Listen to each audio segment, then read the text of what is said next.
Eh, Quiero dar la bienvenida a todos y a todas a esta reunión de coyuntura que corresponde al martes 15 de noviembre de este año 2022 y agradecer a Javier Aspur, quien nos va a acompañar en esta sesión con este tema de las salidas frente a la crisis de gobernabilidad. Javier Aspur es analista político, experto en temas de descentralización, vicepresidente de la Asociación Ararigua y también presidente del Grupo Propuesta Ciudadana. Entonces, Javier, tienes 35 minutos para hacer una presentación y después vamos a entrar a la parte de comentarios y preguntas, ¿no? Entonces, Javier, empezamos. Muy bien, muchas gracias a Desco y a todos ustedes, amigos, por invitarme a conversar sobre este tema que tiene un título que cuando lo vi me asusté un poquito, ¿no? Las propuestas de salida a la crisis. Les voy a tratar más bien de hacer una aproximación a lo que yo percibo que son las estrategias y los intentos de dar una solución al escenario desde los distintos sectores. Una primera cosa que me gustaría, aunque ya lo hemos conversado en otras sesiones de esto, pero me gustaría reiterar un poco una mirada un poco más amplia del contexto. Creo que estamos viviendo una nueva etapa de un largo proceso de descomposición del régimen político. Eh, es claro que contra lo que afirman las derechas y parte del centro, esta descomposición no se inició ni mucho menos con el gobierno de Castillo, pero sí creo que es válido y legítimo afirmar que este proceso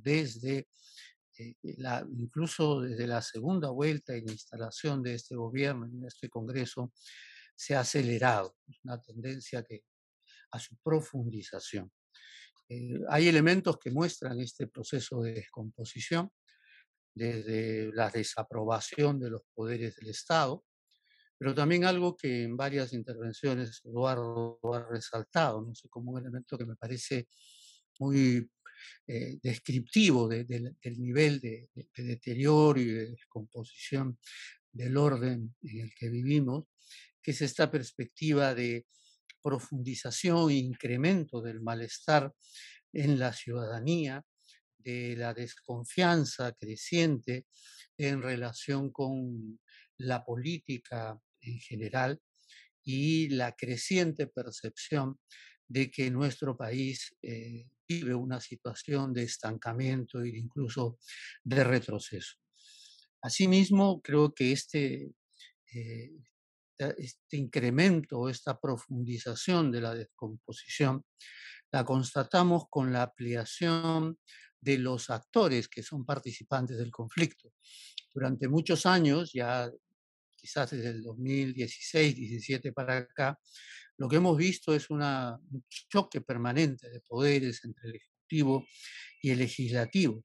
Hoy este conflicto incluye claramente al Ministerio Público, tiene determinados roles y presencias del Tribunal Constitucional y al propio sistema de justicia. En algunos casos, como la fiscal de la Nación, han asumido un rol claramente de operadores políticos de la derecha. En otros, claramente están jugando a fortalecer la estrategia del Congreso de modificar el equilibrio de poderes a favor de este poder y en otros casos claramente hoy son un espacio en disputa, en creciente ataque para que se alinee, como es el caso del Poder Judicial. Pero también creo que esta descomposición se está reflejando en el sostenido proceso de deterioro del diálogo democrático, casi sin actores institucionales con capacidad de mediación, como por ejemplo en el caso de la Iglesia, las declaraciones del cardenal Barreto no han contribuido a firmar un rol o una posibilidad de rol de mediación de la Iglesia. y la práctica desaparición de escena del acuerdo nacional. Hoy ya ni siquiera es como fue como en determinados momentos, un mecanismo que recurrían los gobernantes para por lo menos abrir un espacio de diálogo, bajar un poco la tensión. Ya hoy el acuerdo nacional es prácticamente inexistente, que yo sepa en los últimos tiempos ni siquiera ha funcionado o se ha reunido. Entonces, eh, pero este deterioro de los niveles mínimos de la convivencia democrática lo constatamos también en los términos del debate en la escena pública, ¿no? Sin duda, eso lo vemos en las redes, en las movilizaciones, los términos, los insultos, que son la característica central bajo los cuales diversos sectores representantes de las distintas corrientes tienen un rol activo, pero también en los términos en los cuales se plantea el debate político en muchos de los medios de comunicación, los cuales, dicho sea de paso, aunque ya es una cosa evidente, han perdido las mínimas condiciones, espacios de pluralidad y objetividad que aún mantenían, por lo menos de parte de algunos de los periodistas que tienen programas de opinión, pero que hoy realmente ya han perdido toda perspectiva de pluralidad y objetividad. Pero creo que el proceso de deterioro no solamente se limita a lo político, estamos ante un escenario económico global con una clara tendencia al deterioro.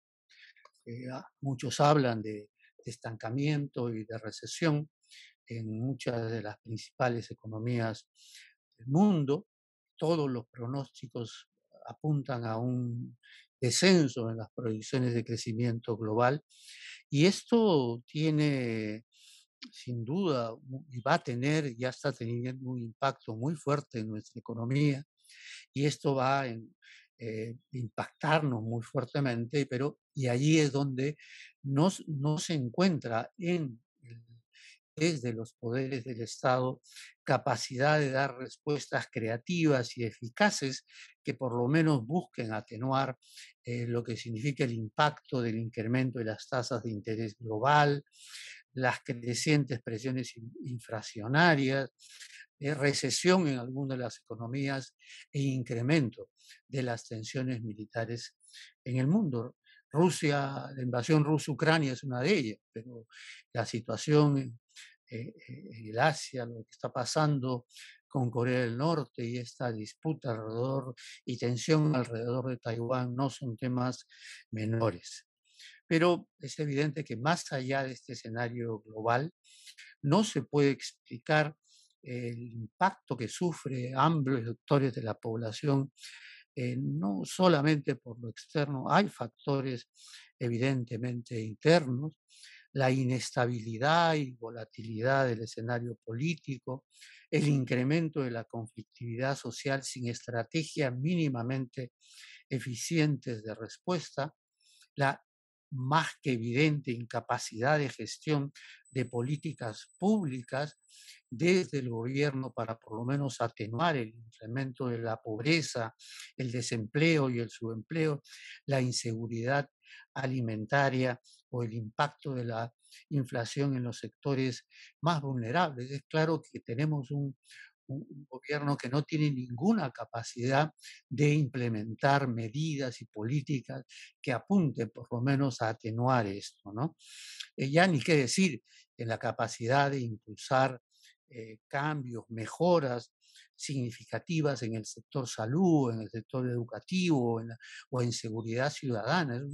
Es un gobierno para los cuales esos sectores son en realidad, en muchos casos, espacios de distribución y de coteo de poder al margen de si eso contribuye o no a enfrentar estos serios problemas del gobierno. Y es claro que en este contexto lo que tenemos es un gobierno que ha hecho una apuesta decidida por la continuidad del orden económico, ¿no? A pesar de que a muchos amigos, compañeros de izquierda, siguen insistiendo en pedirle que retome las propuestas de cambio y siguen insistiendo en que hay que defender el voto popular o la voluntad popular. Lo cierto es que hace tiempo que el gobierno y el presidente Castillo han abandonado las propuestas y las expectativas de cambio que lo llevaron a la presidencia, ¿no? Ha descartado toda posibilidad de avanzar hacia una reforma tributaria, a mejorar la calidad del empleo, descartando, por ejemplo, la tercerización. El ministro de Economía ha sido quizás el más duro crítico de la propuesta de cambiar y de modificar las reglas de la tercerización. La segunda reforma agraria se ha convertido en un conjunto de anuncios y de ofertas, pero sin financiamiento alguno que las hagan viable. Y podemos seguirse con la lista de las promesas y de las expectativas que generó y y la opción por la continuidad. En general, lo que podemos decir es que se opta por hacer lo mismo que en las últimas décadas, ¿no es cierto? Y donde el respeto por las reglas fiscales, tributarias, de endeudamiento que, han marcado las últimas décadas en nuestro país son el eje de la acción de un MEF que desde mi punto de vista ha recuperado fuerza, ha recuperado protagonismo. Pero realmente también escuchamos que se anuncia que haciendo eso y repitiendo la vieja receta, se van a lograr resultados distintos y se va a enfrentar la pobreza, etc. Entonces, es un escenario muy complicado, es un escenario de deterioro creciente, donde junto a lo político mi impresión es que más allá de PBIs, más allá de que somos el país que va a crecer en los más altos niveles de América Latina. Lo cierto es que el desempleo y el subempleo, la inflación, el incremento de la pobreza, son elementos que la gente es lo que siente de manera cotidiana y que acentúa, creo yo, la indignación y el rechazo. Entonces, lo segundo que me gustaría abordar es cómo en este contexto que viene de larga data, en, en las últimas semanas hemos asistido no solo a la continuidad de la confrontación política, sino a su profundización en varios planos y niveles, ¿no? La derecha continúa con la estrategia de demolición iniciada de la segunda vuelta, ha fracasado sus dos intentos de vacancia, han optado por implementar diversas modalidades, todas ellas cuestionables desde el punto de vista legal constitucional. No, o sea, no es una afirmación mía, yo no soy un experto en esos temas, sino por juristas y constitucionalistas, incluso de oposición, que cuestionan los mecanismos que está diseñando con interpretaciones jaladas de los pelos esta derecha en el Congreso para lograr el objetivo que es casi su única motivación, que es la de sacar al gobierno de Castillo y recuperar para sí el control del Estado. Lo claro es que la derecha está encontrando grandes dificultades para, en el marco del Congreso, lograr medidas, iniciativas que permitan lograr este objetivo y han optado por la judicialización, consolidando una clara alianza con el Ministerio Público y asumiendo la fiscal de la Nación y un grupo de fiscales un claro rol de operadores políticos, ¿no? Sin encontrar, y eso hay que decirlo también, resistencia significativa ni desde el Poder Judicial o el Tribunal Constitucional, ¿no? Y ahí hay elementos que eh, hay que también recordar que en general, por ejemplo, el Tribunal Constitucional está dando luz verde a esta estrategia del Congreso de romper el equilibrio de poderes, de consolidar un mayor poder desde el Congreso.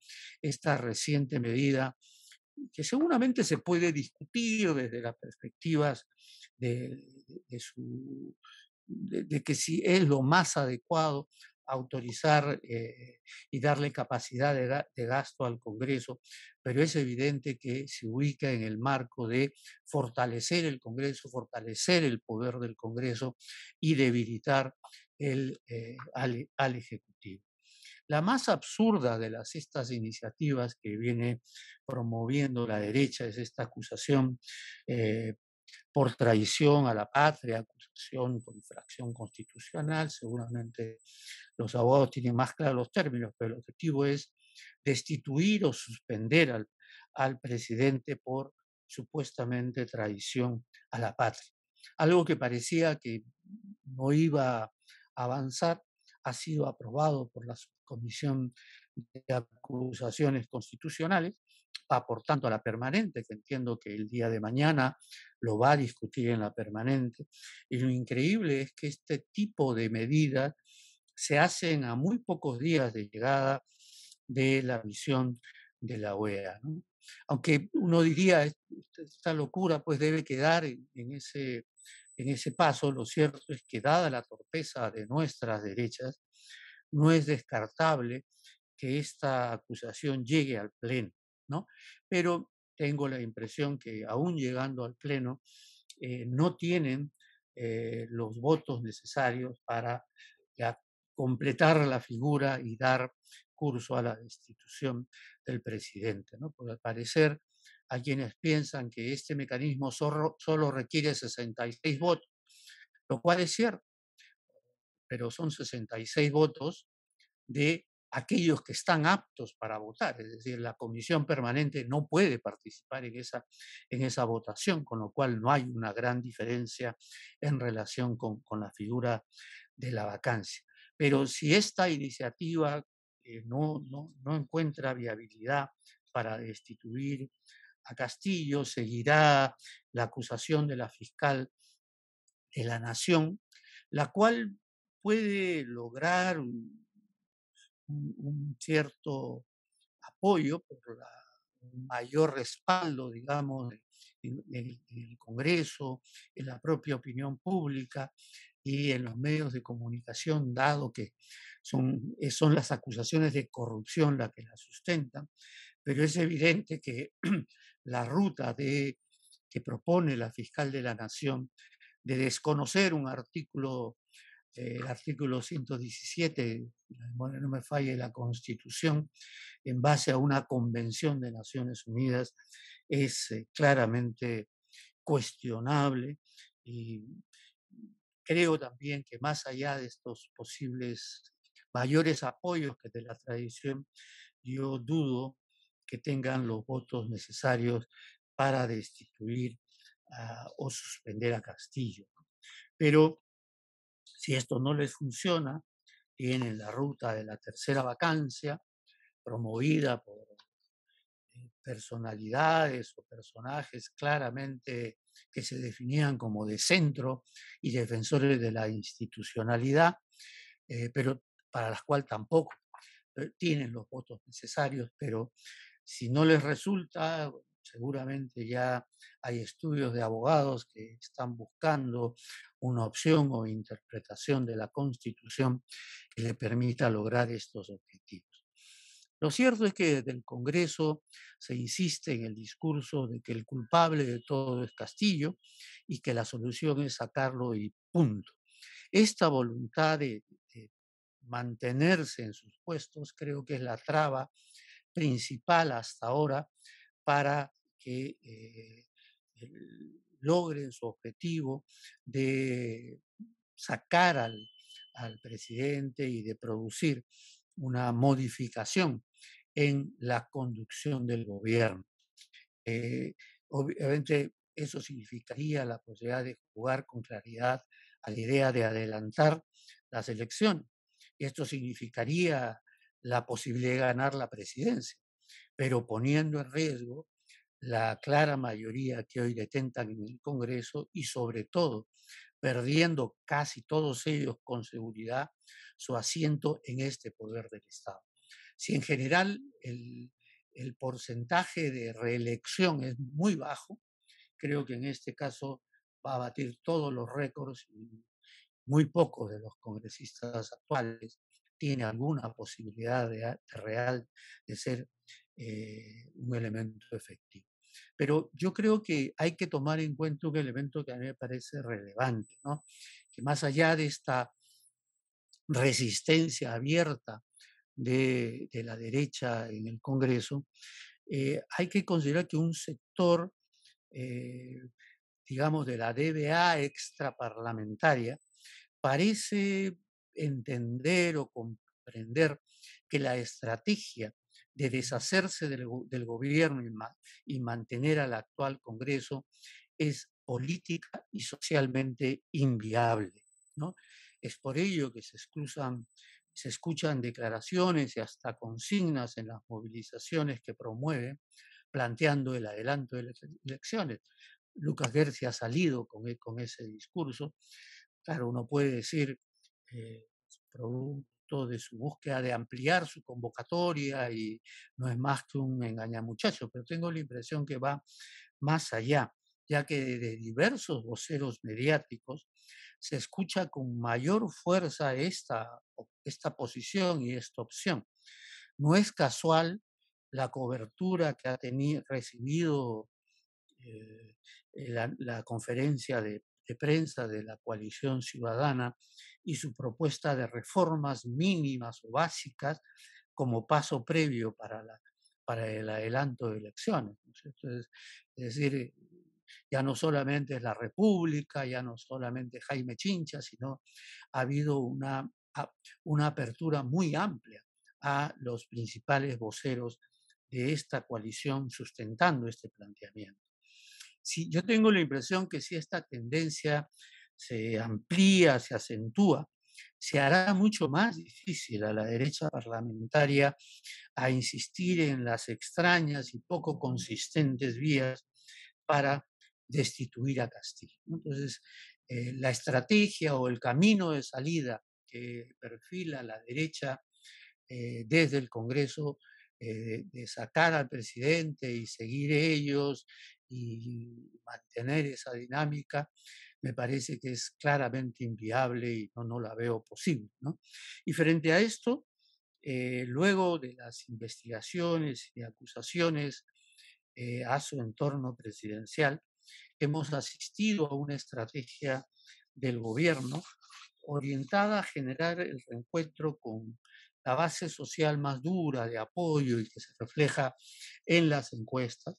Ya hemos conversado en otras oportunidades cómo ha recurrido a los mecanismos como los gabinetes descentralizados, encuentros con liderazgos y sectores sociales, no siempre representativos, como hemos podido constatar, por ejemplo, este diálogo con la sociedad en el Cusco fue más bien un montaje armado por Perú Libre.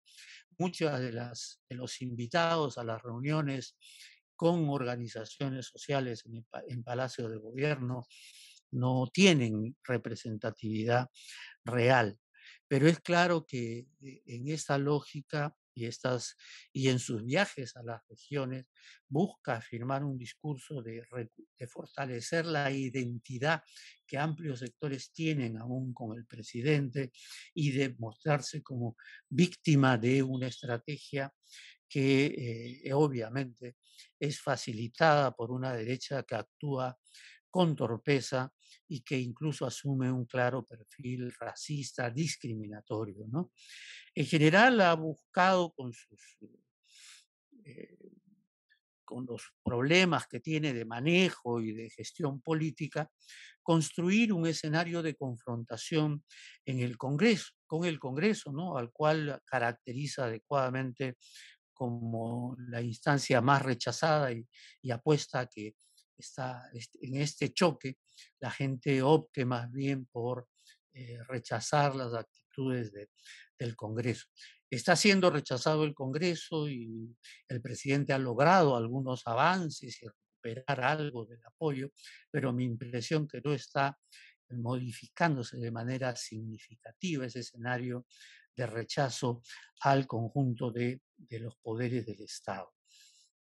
Eh, Esta estrategia, desde mi punto de vista, sin embargo, tiene un alto riesgo, ¿no?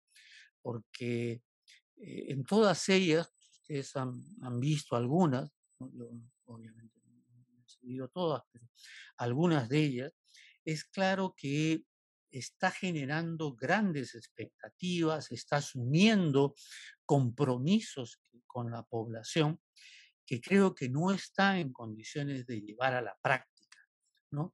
Es, en gran parte, creo yo, por las grandes dificultades de gestión y ejecución presupuestal de un gobierno claramente mediocre, porque no es un problema que no existan recursos, sí, están los recursos, pero es evidente la incapacidad para llevarlos, para ejecutarlos. El tema de los fertilizantes es el más claro ejemplo de eso.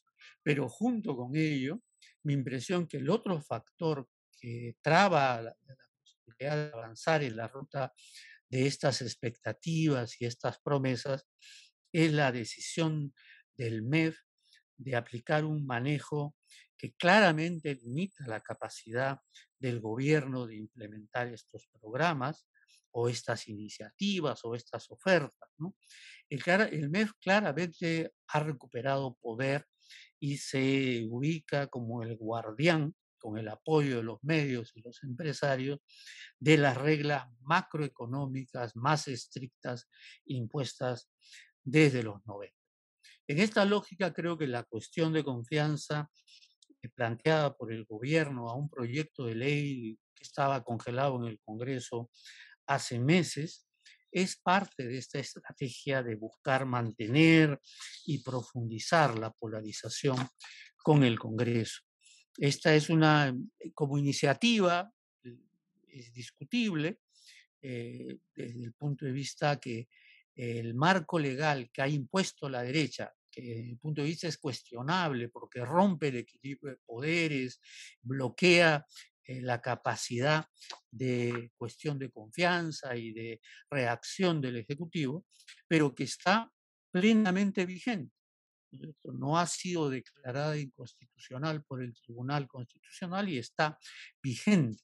Plantear una cuestión de confianza en esos términos lo veo muy complicado. Más aún esta amenaza del presidente que va a tomar una medida contundente, yo lo veo complicado, ¿no? Porque si tiene en la cabeza aplicar una especie de iniciativa como la de Vizcarra y dar por no otorgada la cuestión de confianza, mi impresión es que la posibilidad de que esto tenga respaldo en el Poder Judicial y el Tribunal Constitucional son casi nulas y implementarlas también lo veo prácticamente imposible porque cerrar el Congreso o caminar en esta ruta requeriría un apoyo en las Fuerzas Armadas que claramente no tiene. Lo más probable es que no transite por esa ruta y que busque más bien aprovechar ese desprestigio del Congreso para acusarlo de obstruccionista y de negarse siquiera a dialogar sobre cómo recomponer un adecuado equilibrio de poderes, ¿no?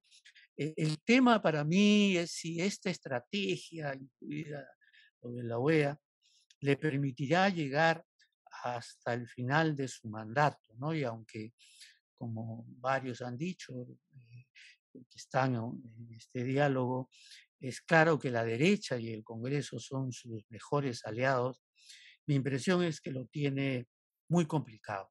Es cierto que ha logrado cierta estabilidad, digamos que ha logrado los votos para que no lo vaquen, con el apoyo de diversos núcleos parlamentarios, en algunos casos los menos, creo, por convencimiento, pero creo que la gran mayoría o por cuotas de poder o por acceso a determinado tipo de recursos e iniciativas que les permitan digamos, presentarse como los abanderados de determinadas inversiones y proyectos en sus territorios, ¿no? Pero es claro que no tiene ninguna posibilidad de ampliar su base de apoyo, es un gobierno débil, no tiene fuerza más que para intentar sobrevivir el mayor tiempo posible con un equipo precario y sin capacidad alguna de producir el viraje, ¿no? Quizás su futuro depende más bien de que la derecha persista en el error y se siga golpeando la cabeza en su objetivo de sacar a Castillo y mantener sus cargos, ¿no? Pero me da la impresión que la presión para un cambio en la representación en el gobierno a estar en crecimiento y va a ser muy difícil que este camino que han elegido de Castillo y su entorno pueda mantenerse a lo largo de los 5 años, ¿no? Este escenario de confrontación en las alturas ha intentado ser llevado a las calles, que han tenido hasta ahora un éxito muy limitado, tanto desde la oposición más dura como desde las fuerzas que buscan mantener al gobierno. Y yo creo que más allá del debate de quién llevó más gente a las últimas movilizaciones, lo cierto es que tanto la movilización de la derecha como las izquierdas han tenido un alcance muy limitado y no han logrado un impacto significativo en la escena, es decir, no han logrado tener la contundencia y la fuerza como para forzar a cambios en lo que viene siendo la dinámica de actuación de los actores, ¿no? Ello más allá de los esfuerzos de presentar en los medios que la jornada de la DBA ha sido exitosa, masiva y que es la expresión del amplísimo apoyo ciudadano a sus propuestas, ¿no? Es cierto, se puede decir que la movilización de la derecha ha tenido un cierto nivel de articulación, de motivación de los núcleos más activos y radicales, ¿no? Y eso les puede asegurar continuidad de estas movilizaciones. Pero creo que esto no se va a dar en los términos que quiere la derecha parlamentaria o que algunos de sus sectores más sensatos, que no son muchos, pero los hay, quisieran orientar. Creo que es interesante resaltar que la estrategia de movilización de la derecha está siendo y pone por delante a liderazgos y a personalidades, digamos, que no son parte de digamos, esa clase política que ha sido parte de lo que hemos vivido desde hace muchos años. Y creo que eso le ha dado ciertos resultados, pero es evidente que eso se hace con resistencia de la dirigencia aprista y de otros sectores, ¿no? Igualmente, creo que es importante resaltar que los esfuerzos de las izquierdas, que los ha habido, de presentar la movilización como una especie de jornada de defensa de las demandas de los sectores sociales más afectados, no han logrado su objetivo, ¿no? Sus consignas, por ejemplo, aquella de defendamos el voto popular, ¿no es cierto? O de exigirle un gobierno que claramente abandonó toda posibilidad de cambio, que cumpla con sus promesas, ¿no? Y la ausencia de una posición clara frente al gobierno de Castillo de oposición, han diluido ese objetivo y al final lo que ha habido es que esta marcha es la marcha, ha sido vista como la marcha del gobierno, la marcha del gobierno. Pero es claro que ninguna de estas iniciativas ha logrado superar la profunda desconfianza de la ciudadanía. Para la ciudadanía, el conjunto de la clase política es percibida como corrupta, entienden que esto quizás es una pelea entre mafias, si creen ustedes o si les parece una disputa entre una mafia de pirañitas y tiburones, pero es una disputa entre grupos mafiosos, perciben que el gobierno y el Congreso no les interesan las propuestas, los problemas, las demandas de la ciudadanía, que lo que hay es asaltar el gobierno o mantenerse en el poder, que son al parecer, la percepción que tiene la ciudadanía de lo que hace esta clase política, ¿no? Entonces, hasta ahora, la idea o la propuesta que tienen algunos de que la salida pasa por una gran movilización ciudadana no pasa de ser una esperanza, creo yo, hasta ahora sin mayor sustento, ¿no? Es claro que en este escenario la misión de la OEA la tiene muy complicada. Si su objetivo es encauzar por canales institucionales estos conflictos, evitar que la polarización verbal se acentúe y se rompa todo mecanismo de diálogo y bloquee toda posibilidad de intermediación que pueda derivar en una dinámica de violencia que no se puede descartar. Mi impresión es que la tiene muy complicada. Difícilmente va a ir más allá del informe que ya hizo la Comisión Interamericana de Derechos Humanos. Creo que va a marcar cierta distancia a las expectativas del gobierno.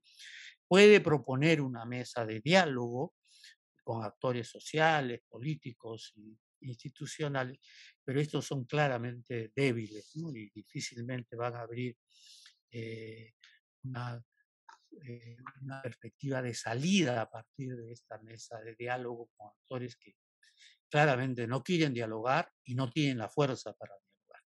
Y voy terminando simplemente señalando que me parece que el problema central es la ausencia de coaliciones sociales y políticas que presenten al país una opción alternativa, creíble, distinta a la que las fuerzas del gobierno y el Congreso proponen y que al mismo tiempo no han sido incapaces de llevar a la práctica. No existe una corriente con la fuerza suficiente para imponer un curso de salida. A mí me parece que la propuesta de reformas y adelanto de elecciones que levanta la coalición ciudadana me parece la más sensata, pero no solamente no tienen fuerza y respaldo social y político, sino que es claramente insuficiente, ¿no? Su conducción mayoritariamente de derecha o de centro también está entrampada y no es capaz de salir del debate de las reformas institucionales y plantear temas y agenda que permita avanzar e ir al encuentro de una población que lo que le interesa hoy son soluciones a sus problemas concretos y urgentes, ¿no? Y la izquierda parece convencida que puede liderar las demandas sin diferenciarse de Castillo y al parecer considera que toda propuesta de abrir curso de transición es hacerle juego a la ultraderecha y que en el fondo estas propuestas de asamblea constituyente que yo comparto, pero plantearla como propuestas de salida a la crisis actual me parece una pérdida de ubicación en la realidad y un poco para mí difícil de entender, porque es esa misma izquierda que dice las reformas parciales no son viables, ¿no? Pero al mismo tiempo dicen que hay que convocar una asamblea constituyente, ¿no? ¿Con qué fuerza? ¿Cómo? No me queda claro. Y creo que en ese sentido eh, lo que hay que estar claros y convencidos, y con esto termino, es que estamos ante una crisis que no tiene salida de corto plazo. Puede haber desenlaces, pero que no necesariamente son salidas que se van a prolongar en el tiempo, que van a dar estabilidad, condiciones de gobernabilidad, sino que quizás, ojalá, se encuentre una ruta que por lo menos permita eh, superar esta lógica de confrontación permanente y por lo menos dotar de algunas capacidades de gestión a un gobierno que pueda encontrar y dar soluciones y que sea el punto de partida para un proceso de construcción de una salida más estructural y de fondo al país, ¿no? Claro, eso es lo que a mí me gustaría que suceda, pero sinceramente no veo actor, no veo fuerza social y política que lo asuma y lo quiera llevar a la práctica. Gracias y disculpa la extensión del tiempo, Jorge. No, gracias, Javier, por tus importantes ideas y que nos da, digamos, bastante pie para poder iniciar el diálogo, las preguntas, los comentarios. Y como dices tú, pues la situación, digamos, no es fácil, es muy difícil, no se vislumbra una salida real frente a esta crisis y obviamente la salida, como lo mencionas tú, no se va a dar en corto plazo, en tu mediano plazo, entonces ahí se necesita, digamos, la voluntad de todas las fuerzas políticas, pero también de fortalecimiento y las capacidades de estas fuerzas políticas también de las organizaciones sociales, ¿no? Entonces vamos a iniciar la parte de las preguntas, de los comentarios. Entonces, ¿quién se anima a hacer preguntas o comentarios? Vamos a hacer 3 o 4 comentarios o preguntas o para que ya después Javier las pueda comentar y responder. Entonces, ¿quién pide la palabra? A ver, ¿quién ha pedido vía ahí? Ah, ya, Pilar, por favor, empezamos con Pilar entonces. Sí, buenos días con todas y todos y nuevamente agradecer por esta invitación y a Javier particularmente por su planteamiento. Tengo tres cosas. La primera es, me quedé extrañada de la última encuesta de Ipsos de este domingo. En un contexto donde las cosas se empeoran, ¿no es cierto? Castillo de agosto a noviembre sube 2 puntitos, pero el Congreso de agosto a noviembre sube de 13% de aprobación a 18%. Entonces, la pregunta es, ¿cómo te explicas eso? La segunda es más un comentario. Eh, si bien las dos marchas, digamos, no fueron importantes en cuanto a capacidad de movilización de gente, no sé si coincidirías conmigo en que la marcha de la derecha, ¿no es cierto?, en Lima fue mayor que la marcha de los que respaldaban a Castillo. Pero en términos de presencia en las regiones, la derecha no pudo movilizar más que a gente muy raleada en 6 regiones. En cambio, la marcha de apoyo al gobierno se dio en 14 regiones. Quisiera un comentario tuyo al respecto, si esto lo consideras como empate o si realmente a nivel nacional se puede decir que Castillo tendría un mayor respaldo.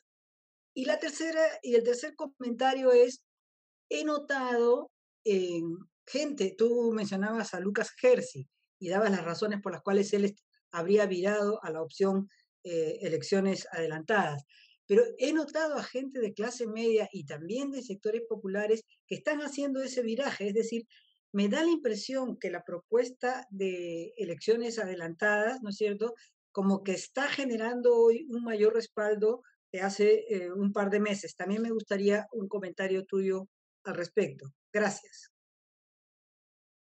Entonces, ¿hay otro comentario más para que Javier pueda responder o comentar? ¿Quién más se anima?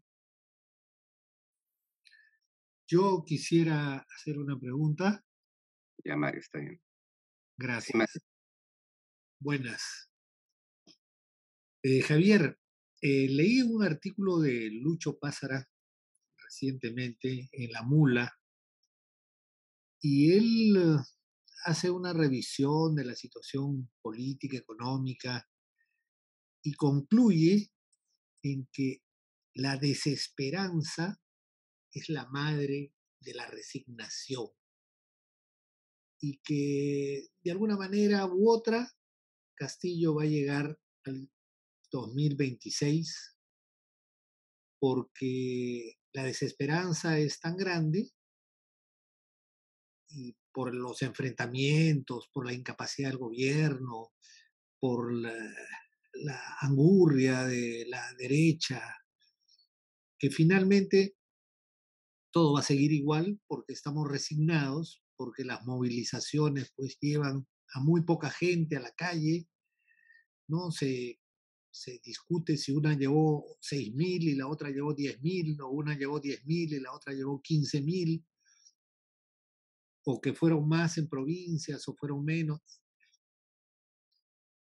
Esta resignación eh, también la revisa un psicoanalista en su columna semanal, o sí, semanal en La República, y él dice pues que esto inmoviliza a la gente y que no hay tampoco ninguna capacidad de respuesta, que la gente está medio congelada. ¿Qué podrías decir sobre ese tipo de apreciación, sobre la resignación? ¿Existe realmente una resignación que congele a la gente? Esa sería mi pregunta. Gracias, Gracias. Mario. Teresa, Una, sí, tú sí. Sí, Teresa, está bien. sí, dos preguntas. Una primera es si nos podrías decir algo sobre las clases medias, ¿no? Lo que está ocurriendo sobre todo con las clases medias en el Perú, ¿no? Y sobre todo en Lima, que de alguna manera sí han comenzado a optar por esta opción de derecha que según analistas como Juan Carlos Monedero y otros, se compran este cóctel, ¿no? Ideológico de nuevo sentido común que mezcla neoliberalismo con autoritarismo, conservadurismo, valores, entre comillas, etcétera, ¿no? ¿Y cómo ves a estas clases medias? ¿Si ha habido alguna variación en este momento, en este transcurso de la crisis política, ¿no? Y la segunda es, bueno, si hacemos un paralelo con lo que ocurría el, el siglo pasado, donde confluían, es más un comentario esto, ¿no? Un movimiento de clases medias que se juntaba, progresistas, que se juntaba a un movimiento social y a un movimiento intelectual, ¿no? Y esa tríada, de alguna manera, conformó una suerte de progresismo, con progresismo de izquierda o de centro izquierda, o progresismo en general, ¿no? Democratizador. Ahora, justamente estos tres elementos, clases medias, intelectuales y sectores populares, parecen estar como distantes de la batalla esta que tú bien pintas como una batalla que se fragua en las alturas, ¿no? Básicamente en las alturas, pese a que, digamos, hay muchas otras instituciones que han respaldado la coalición ciudadana, ¿no? Pero tú mismo describes los límites de la coalición ciudadana. Y quizá una tercera pregunta entonces es, ¿qué cosa le augurarías a esta coalición ciudadana que creo tú también estás tratando de apuntalar o mover en un sentido progresivo? Gracias. Gracias, Teresa. Javier.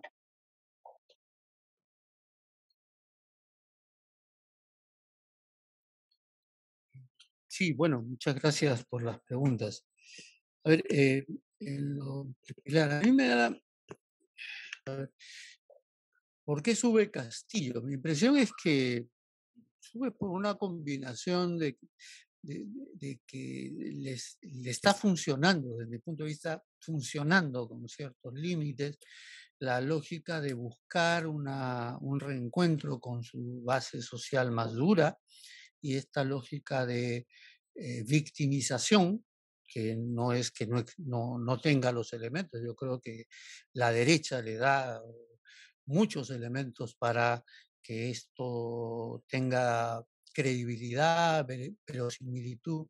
No es casual pues, que ese apoyo que reflejan las encuestas, si tú lo miras de manera más desagregada, es claramente un crecimiento en el mundo andino, en los espacios rurales y en los sectores más vulnerables de la sociedad, ¿no? Que se identifican con eso y sienten que eh, hay una élite política, empresarial y mediática que ataca al presidente justamente por lo que es su origen y sus características, ¿no? Y la torpeza de medidas, esta acusación por traición a la patria, digamos que termina siendo un elemento que lo favorece, ¿no?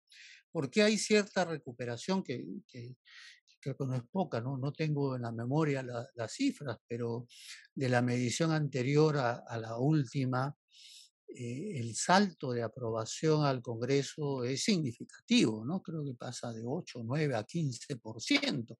Entonces, es evidente que eh, el manejo que se está haciendo no es lo mismo, pues, la señora Alba que el general Williams, digamos, ¿no?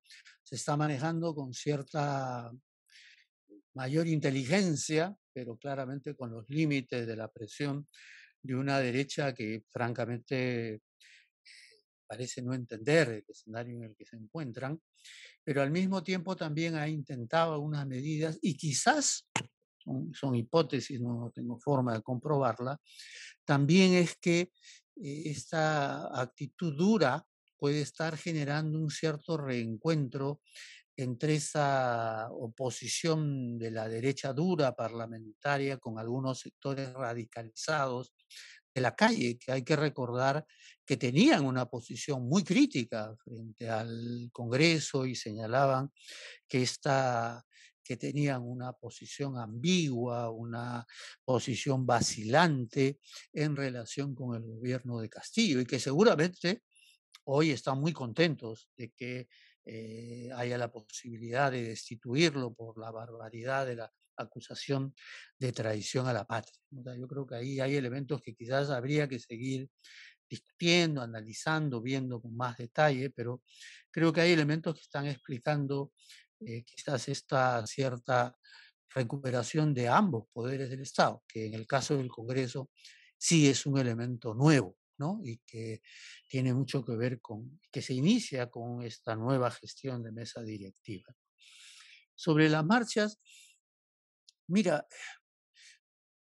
yo tengo la impresión que es cierto, la derecha fue un poco mayor, menor, eso es una realidad. Me da la impresión que lo más importante de la marcha de la derecha es que logró convocar una marcha activa, entusiasta, que creo que ha logrado tener consistencia y que le da posibilidad de darle continuidad a esa estrategia de sumar desde la calle, pero con una capacidad de convocatoria muy limitada, ¿no?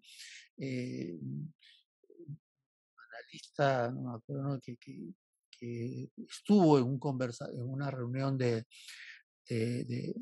DESCO de los martes, se calculaba más o menos entre 5 y 7 mil, ¿no? La asistencia a esta marcha de la derecha y una cifra algo menor en la convocatoria de las izquierdas.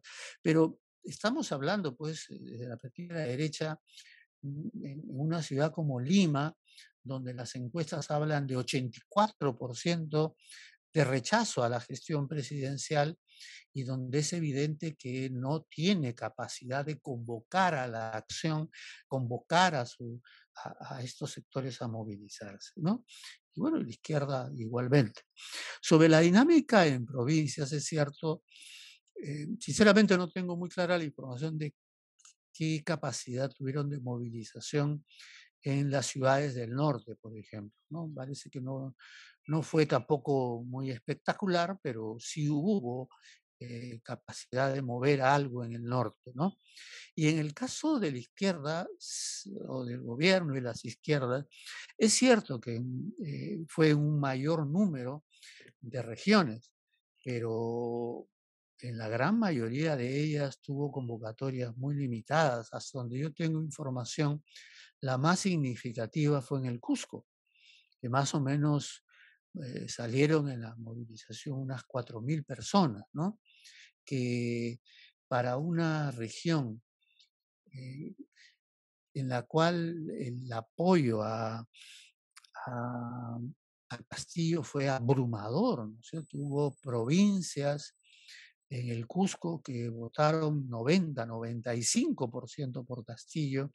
Tampoco es un elemento como para decir que hubo una gran reacción en respaldo al presidente Castillo. Y en el caso del Cusco, yo creo que en donde acertaron fue que no se sumaron a la plataforma que se promovió nacionalmente. Pusieron casi exclusivamente el foco en el costo de vida, en la segunda reforma agraria, en la exigencia de la masificación del gas, es decir, el foco del discurso de las organizaciones y de los dirigentes que empujaron la movilización en el Cusco no fue ni mucho menos el respaldo y el apoyo a Castillo, sino fue claramente la agenda regional, los temas que interesaban a la población, y creo que eso contribuyó a una significativa, muy lejos de las movilizaciones más grandes que se han dado en la región, pero que sí tuvo un peso significativo. Entonces, es decir, sí, yo sí creo que se podría hablar de un empate en el sentido de que ambas corrientes tienen grandes problemas para empatar con esta desconfianza, esa indignación, esa demanda de una ciudadanía que ve una clase política que está en cualquier cosa menos en los problemas que le interesan, y una ciudadanía que está convencida que esto no se libra a nadie, ¿no? Para mucha de la población, desde mi punto de vista, hablar de políticos es sinónimo de corrupción en todos los niveles. Y lo ven, y claro, uno dice, mira la escena nacional, lo que está pasando, pero también lo ven en los espacios locales y regionales, ¿no? Y ese es un elemento que ya es una ciudadanía que percibe que la corrupción es una característica más de la política. Y ese es un elemento que creo que está muy presente y que hace que sientan que ninguna de las corrientes o opciones que convocan a estas jornadas representan ni valores de lucha contra la corrupción, ni intereses reales en la defensa de sus demandas e intereses. Yo sí creo que hay un viraje hacia la demanda de las elecciones adelantadas. Creo que ese es un hecho que está presente. Sin embargo, claro, uno mira las encuestas y parecería que eso desciende, pero mi impresión es que la idea del que se vayan todos como que empata con la percepción o con la actitud de la ciudadanía frente a una clase política que rechaza en su conjunto, ¿no? Y creo que esta idea, el desafío es cómo se es capaz de, y el problema, más que desafío, el gran problema es que yo creo que en este momento no existe fuerza social y política significativa dispuesta a liderar esa corriente y esa tendencia y esa demanda que yo percibo que existe en la ciudadanía, ¿no? Es decir, por un lado tenemos una izquierda que es, desde mi punto de vista, incapaz de marcar una distancia y tener una posición de oposición clara frente al gobierno, un gobierno que abandonó ya todos sus compromisos de cambio, un gobierno que más allá de si hay evidencias o no que Castillo es parte, está atravesado por la corrupción en todos sus niveles y en gran parte de las estructuras del gobierno central, y que es claramente un gobierno que es incapaz de cumplir con las propias promesas y compromisos que le hace a la ciudadanía y a los sectores sociales que lo respaldan, se compromete, asume, pues, y simple y llanamente es incapaz de llevarlos a la práctica, ¿no? Y una derecha que, desde mi punto de vista, prioriza su continuidad en el poder, su control y mayoría en el Congreso, que le permite hoy controlar la Fiscalía, controlar el Tribunal Constitucional y claramente en una ofensiva para controlar el propio Poder Judicial. Y a eso le agregas un centro o centro derecha, como querramos llamarlo, que yo creo que si en algo ha tenido éxito la derecha más dura en este país, es en absorber, fagocitar a ese centro que es incapaz de perfilar un discurso propio, de presentar una propuesta propia. Lo vemos en el Congreso, ¿no es cierto? Figuras que supuestamente pertenecen a ese espacio centrista, liderando muchas de las propuestas que reflejan la estrategia de la derecha más dura. ¿no? Y sin capacidad real de articular su pequeña presencia parlamentaria con una iniciativa política y social desde fuera del Congreso. Entonces, se hablaba mucho de articulaciones y de un bloque que articularía desde la derecha hasta el centro. Bueno, ha quedado en nada, ¿no? Las razones no las tengo claras, pero intuyo que probablemente es la disputa por quién lidera, quién es candidato y la pérdida de toda capacidad de iniciativa o quizás al final que varios de los que están ahí o que estuvieron ahí, tipo sillones, en realidad lo que quisieran es que ese sector se sume a las posiciones de la derecha más dura. Pero lo cierto es que hoy por hoy la oposición, la voz de la oposición desde los medios del Congreso, es la voz de esa oposición de ultraderecha en sus diversas manifestaciones. No hay más, no existen otros, ¿no? Sobre lo de Pázara, sí, bueno, no entraré en ese terreno, pero es evidente que, a ver, yo me pongo a pensar, la desesperanza y la resignación, luego de lo que ha vivido la gente en estas décadas, la, desde la caída de Fujimori hasta ahora, me da la impresión que es una reacción absolutamente explicable.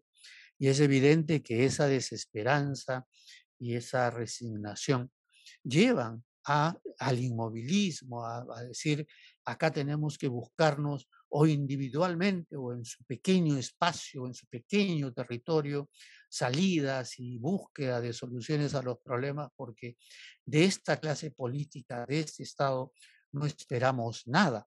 Pero creo que eso tiene que ver también, Mario, con la ausencia de liderazgos y de una fuerza política capaz de presentarle al país y a estos sectores una propuesta viable.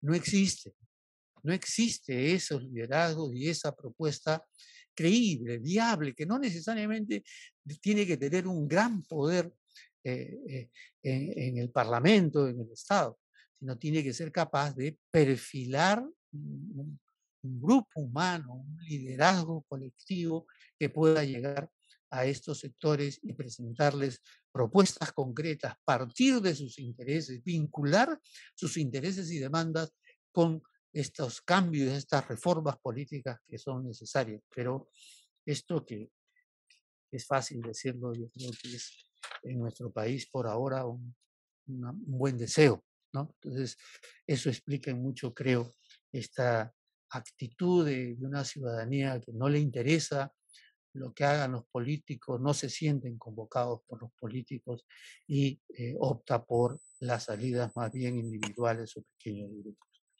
Las clases medias yo creo que han sido eh, optados, copados por la posición de derecha, sin duda.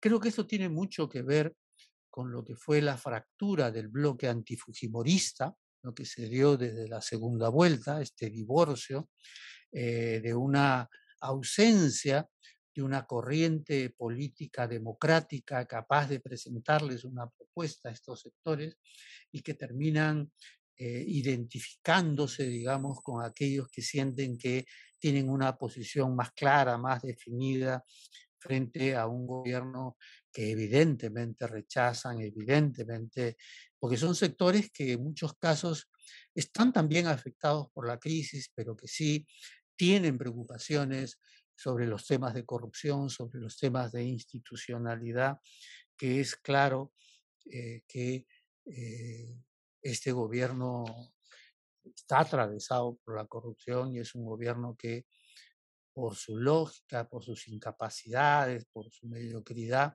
está siendo un Estado que debilita aún más un Estado y está generando, y eso en alianza muchas veces con esta oposición de derecha dura en el Congreso, incluso retrocediendo en términos de los pocos avances que se dieron en el funcionamiento del Estado, ¿no?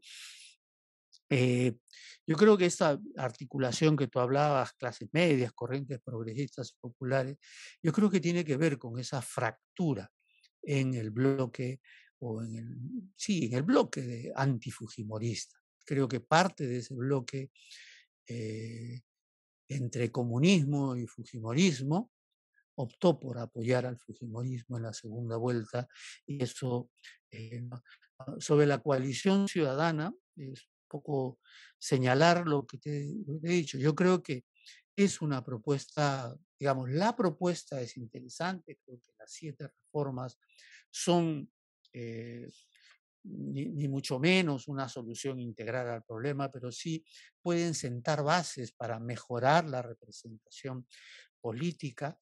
El tema del adelanto de elecciones post reformas creo que empata con lo que la mayoría de la opinión pública hasta ahora quiere, pero su gran problema, y eso repito, es que por un lado no tiene fuerza social, o sea, es un núcleo, es personalidades e instituciones, muchas de ellas de derecha, claramente de derecha, que tienen vínculos, que pueden llegar a los medios, los entrevistan, ¿no es cierto? Y ahí, sin duda, salir en los medios es un elemento que les da ánimo, pero es evidente que el impacto de esa presencia mediática en los territorios y en los sectores sociales es muy limitado.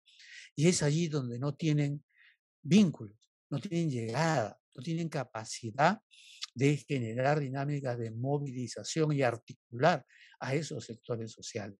Y eso se agrava porque una corriente de este tipo desde la sociedad civil no tiene empate con fuerza política que la haga suya, que la respalde, que la proyecte a la disputa por el poder, que es lo que creo que es necesario para tener viabilidad. Yo creo que es un espacio interesante, creo que tiene el enorme límite de que por su diversidad y estas corrientes que en el fondo respaldan el orden económico y que forman parte de este espacio, no son capaces de ir más allá de lo institucional, pero creo que por lo menos para mover el debate y plantear la idea, tienen un rol, y el problema es en qué medida las instituciones, los núcleos progresistas, estamos en capacidad o no de pelear por una orientación o de articular quizás un espacio complementario a la coalición que permita ir más allá de esa agenda y buscar empatar con una corriente política realmente que apueste por un proceso de reformas y de transición integral, y no solo política, sino económica y social. Gracias.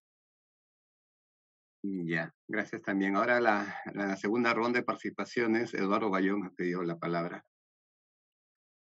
Gracias, Javier, eh, por tu participación y, digamos, por las dudas e inquietudes que nos despertas. Yo quisiera hacer 3 o 4 comentarios a mi vez, para de alguna manera provocarte.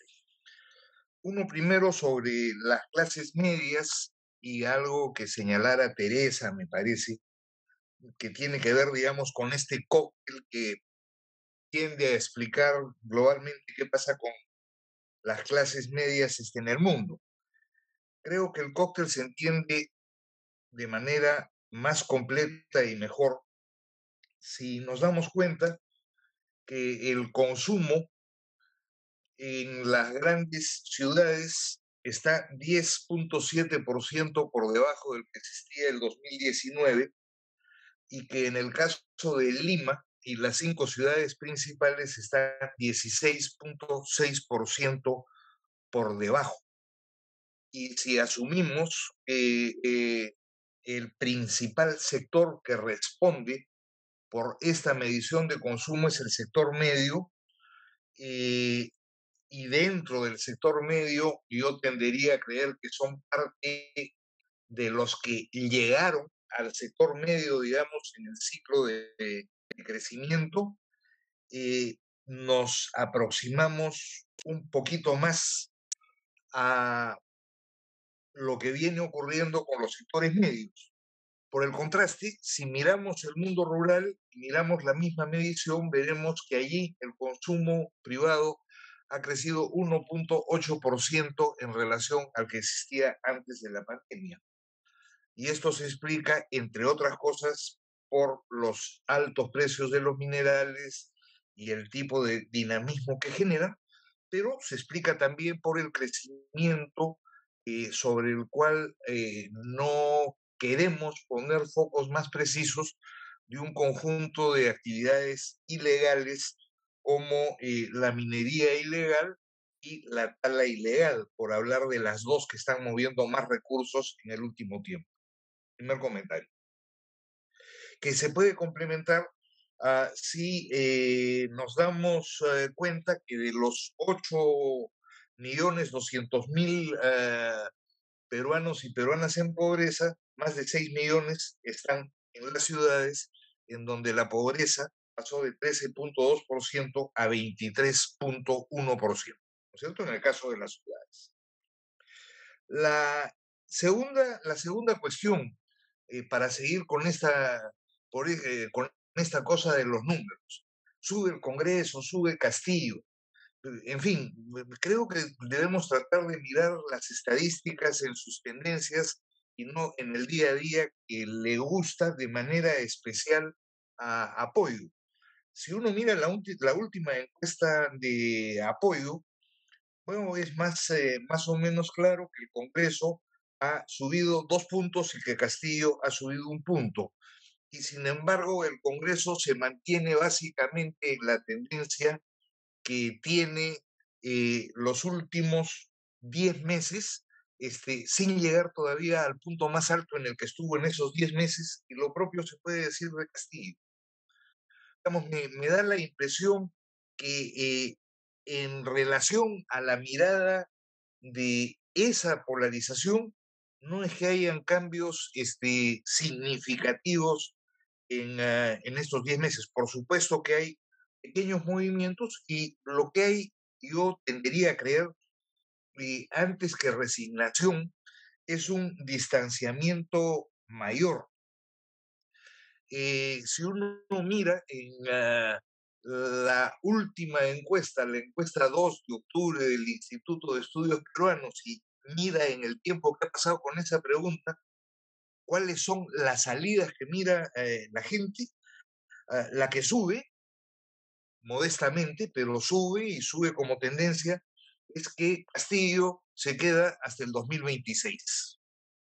Y esa percepción me da la impresión que indica parte de la temperatura de la gente que hasta hoy día tiene que ver con distancia, lo que no creo que quiere decir que va a ser inevitablemente así hacia adelante, y donde los límites grandes de la capacidad de gestión del gobierno y la ofensiva de la derecha y la limitación gigantesca de la sociedad en general van, me da la impresión, a terminar en una salida más o menos tumultuosa y desordenada, en donde hoy día, así no nos guste, la mayor fuerza la tiene la derecha.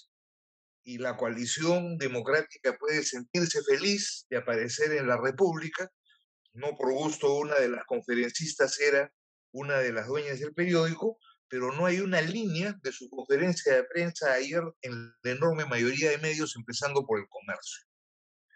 Y claro, Chincha y Lucar son hoy día los progres que en teoría le dan cabida a este, en fin, discurso, que estoy de acuerdo contigo, Javier, es importante y plantea un conjunto de medidas que serían deseables, como fueron deseables las medidas que planteó en su momento la Comisión Tueste.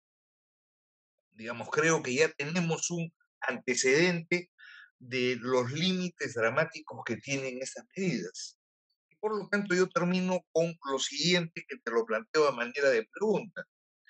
Hoy, más que nunca, hay, digamos, una distancia enorme entre la posibilidad de responder con alguna eficiencia, con alguna efectividad más precisamente a la pregunta de qué hacer, ¿no es cierto?, con la necesidad y la importancia de tener una mirada más compleja, más larga y más abierta, y cuando digo más abierta, digo más en relación con el mundo, de lo que viene ocurriendo en el país para tratar de entender y para tratar de imaginarnos qué es lo que puede ocurrir.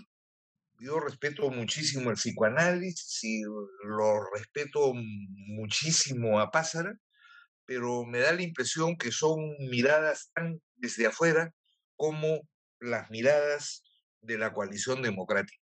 Gracias.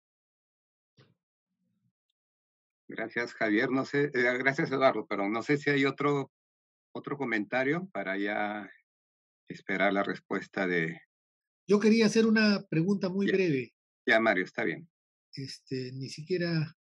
La pregunta es, ¿qué pasa con las regiones y los nuevos gobiernos regionales? Tú, Javier, eres un especialista en el tema, entonces, ¿qué pasa con la descentralización en este juego? Gracias. Gracias, Mario. No sé si hay otra participación. Vamos entonces, Javier, contestando. A ver, bueno, la pregunta que ha planteado Eduardo me parece, claro, es cierto. O sea, yo vuelvo a insistir que en primer lugar, lo que dije en mi intervención, no hay solución a la crisis profunda, estructural que vivimos en el corto plazo. Puede haber desenlaces, de repente la derecha logra los votos o alguna de esas figuras imaginativas que están planteando, sacan a Castillo. Puede darse un mecanismo que desde la presión desde dentro de la propia derecha, de fuera, pueda forzar un mecanismo de adelanto, puede darse una especie de tránsito que Dina Boluarte sea pues una carta intermedia, inestable, pero ninguna de esas salidas va a lograr, o esos desenlaces, va a lograr ser una respuesta a lo que correctamente señala Eduardo, es un escenario muy complejo, es un escenario que va a requerir dinámicas y reformas de fondo,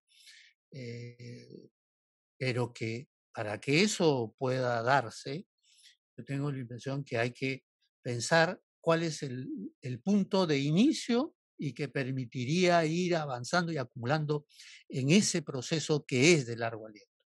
Y allí yo sí quiero insistir que el gran vacío que existe es que no tenemos una corriente política y social que tenga un proyecto, que tenga una visión clara, que diga, este es el camino de corto plazo, esta es la ruta que nos permite acumular y este es el horizonte sobre el cual debemos avanzar. Para mí, ese es el problema crítico y eso no lo hay en la izquierda que desde mi punto de vista, de manera incomprensible, ha decidido o está decidiendo que más allá de los argumentos bajo los cuales se da, parece que ha decidido que lo que le conviene o lo que busca es que las cosas sigan tal como están, mientras me imagino piensan que van a lograr no sé, pues recomponerse, inscribirse y por tanto, como decía, le escuché a un dirigente y siempre he tenido una mirada muy respetuosa y he valorado su capacidad de análisis, diciendo que la izquierda la única forma que puede plantear un mecanismo de salida es teniendo seguro que va a ganar, ¿no? Bueno, cada uno tiene derecho a soñar y a mirar las cosas como le parezca, pero y es claro que no existe tampoco una corriente o una articulación política social de centro, o sea, este espacio de la coalición no tiene un empate, no tiene encuentro, no tiene con quién construir o con quién apoyarse para que tenga cierta viabilidad y cierta capacidad de convocatoria. Lo sorprendente para mí es que ninguna de estas corrientes parece tomar en cuenta que hay un bolsón mayoritario de la sociedad que estaría dispuesta a apoyar una perspectiva de ese tipo, pero que no la va a apoyar solamente porque le digas vamos a hacer reformas políticas, sino que la va a apoyar en la medida en que también ese camino y esa búsqueda de una transición que no es solución a la crisis estructural, sino es crear condiciones mejores para construir un proyecto de ese tipo, no le ofrece también mecanismos, propuestas concretas para enfrentar sus problemas cotidianos. Esto del impacto de la crisis en las clases medias, cuyos datos ha señalado bien Eduardo, muestra también que esto no es un problema solo de los sectores más pobres, de los sectores más vulnerables. Esta crisis está impactando en los sectores medios. Entonces, y en estándares de vida que sentía conquistados y que hoy ve cómo se van deteriorando. Y no encuentra corrientes, no encuentra propuestas que le digan, por aquí es posible un camino de salida.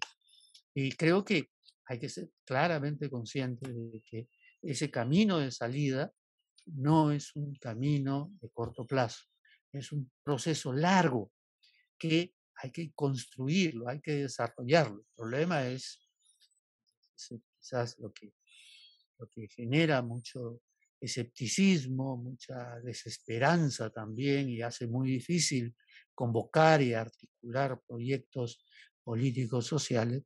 No hay una fuerza y un liderazgo que parezca dispuesta a esto. Y esto le deja el espacio abierto a la derecha más dura, porque son torpes, hacen ese tipo de medidas que desesperados por no perder el espacio que tienen en el Congreso. Yo sí creo que hay una tensión entre esta DBA parlamentaria y la extraparlamentaria, pero es evidente que lo que sí han logrado es hegemonizar la oposición.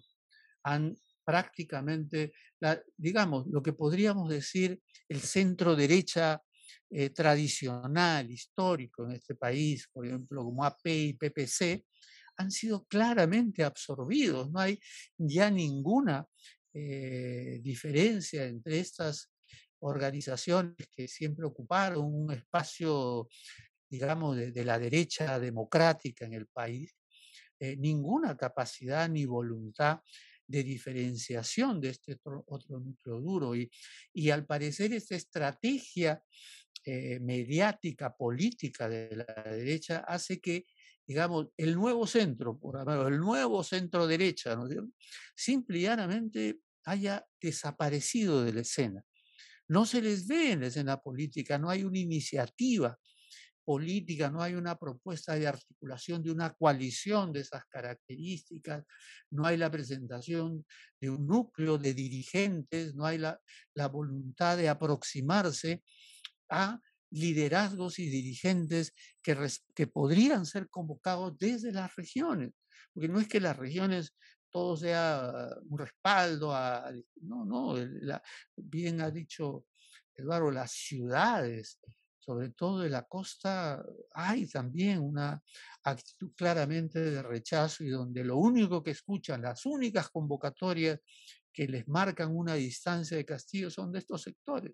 No se movilizan, pero es evidente que el discurso hegemónico hoy en la escena política y en la escena pública es de ese sector de la derecha. Entonces, ahí yo creo que comparto esta mirada de que la coalición ciudadana ha hecho un conjunto de propuestas interesantes, pero vuelvo a repetir que tienen serias dificultades para transformar esas propuestas en capacidad de acción desde la sociedad, en la cual no están vinculadas, no tienen relación, por lo menos sus voces principales, sus liderazgos principales, y al mismo tiempo están bloqueados en su posibilidad de trascender la dimensión institucional a la cual hoy, como también se decía,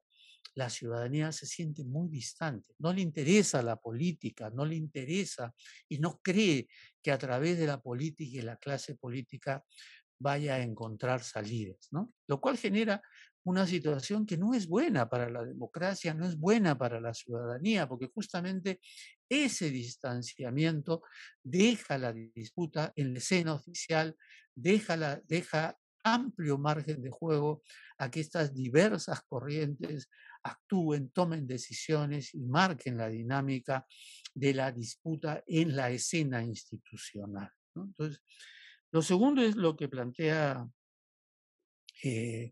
Mario.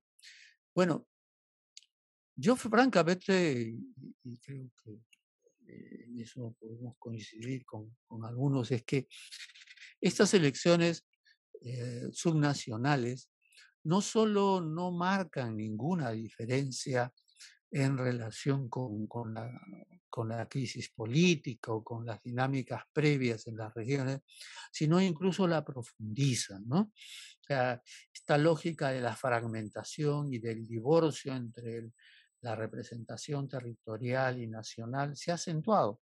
Estamos hablando de 16, 18 gobiernos regionales que van a ser gobernados por movimientos regionales que tienen exactamente en su gran mayoría las mismas trabas y los mismos problemas y las mismas limitaciones que los denominados partidos nacionales. No es casual que gran parte de las autoridades electas no tengan currículum sino prontuario. No es casual que los 18 candidatos que van a disputar esta segunda vuelta regional 9 tengan acusaciones de diverso tipo y tengan, digamos, investigaciones en curso. Entonces, hay un elemento allí también que está afectando la posibilidad de que en los espacios subnacionales se generen experiencias de gestión que puedan ir marcando una dinámica distinta, y eso es inviable, sino que están afectando al propio proceso de descentralización en el país. O sea, es decir, el cuestionamiento y la desconfianza y la distancia que toma la ciudadanía, decía, basta ver lo que cuán fría está el escenario electoral de segunda vuelta, o sea, cuando justamente debería darse esta polarización, debería la gente optar por uno y otro en una confrontación de a dos. El ambiente, por lo menos en las regiones de las cuales tengo información, es claramente de distancia, de desinterés, y probablemente van a terminar optando por aquello que consideren o que conocen o que consideren el mal menor en las distintas regiones, pero sin que existan posibilidades ya no solamente de hacer de los niveles subnacionales una palanca desde la cual plantear y proponer mecanismos que permitan hacer de la descentralización una de las reformas que deberían ser parte de este replanteamiento del sistema político y del Estado, sino que es claramente una nueva expresión de la desconfianza, de la distancia y del rechazo que genera en general la política y la clase política en la ciudadanía, ¿no? Eso sería, gracias. Gracias, Javier. Si no haya ningún comentario, estoy viendo Te agradecemos mucho, Javier, por participar en esta reunión de martes de coyuntura que organizamos como DESCO y nos has dejado, digamos, muchas ideas, digamos, para reflexionar, ¿no? Estaba pensando ya este tema relacionado a cuál es nuestro aporte, ¿no? Como parte de la sociedad civil, como DESCO, como parte del Grupo Fuerza Ciudadana y cómo podemos aportar y qué estamos haciendo, ¿no? Y qué debemos reforzar para esto que es la construcción de una agenda, ¿no? Concreta, real, que parta de las regiones para, digamos, tener, digamos, propuestas, estas reformas institucionales que tengan que ver con el ejercicio de derecho de todas las personas, pero sobre todo que se promueva la gobernabilidad del país, ¿no? Entonces, hay varias cosas que debemos seguir reflexionando y también el tema de la centralización también es un tema muy importante que también puede ser un tema para unas próximas discusiones y reflexiones en conjunto, ¿no? Entonces, gracias Javier, a nombre de DESCO y todos, te agradecemos tu Gracias a participación. ti, Jorge, y gracias a DESCO por la oportunidad de dialogar y sobre todo de escuchar muchas de las preguntas, cuestionamientos que me van a ser sin duda útiles para también seguir pensando sobre este complejo escenario. Muchas gracias.